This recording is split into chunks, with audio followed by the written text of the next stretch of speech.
భాగంగా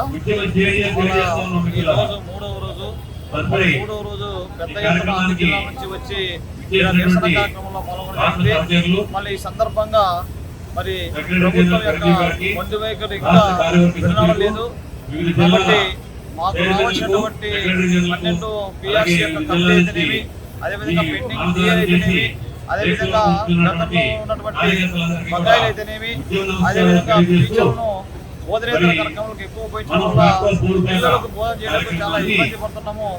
అదేవిధంగా మనము ప్రైవేటు విద్యను ప్రోత్సహించే విధంగా ప్రభుత్వం తీసుకున్నటువంటి నిర్ణయాలు ఏమాత్రం సమంజసం కాదు. భవిష్యత్తులో ఖచ్చితంగా మేము ఇవన్నీ మా కోరికలు నెరవేరే వరకు ఈ ప్రభుత్వం పైన ఖచ్చితంగా నిరసన కార్యక్రమాలు చేస్తాము. ఇంతకంటే పెద్ద ఎత్తున ఒక మిలిటెంట్ తరహాలో ప్రోగ్రాం చేస్తాము. అదే భవిష్యత్తులో కూడా ఈ సమస్యల పట్ల ప్రభుత్వం సానుకూలంగా దిగరాకపోతే మాత్రము మరి తగిన మూల్యం చెల్లించుకోక తప్పదని ఈ సందర్భంగా ప్రభుత్వానికి తెలియజేస్తున్నాం.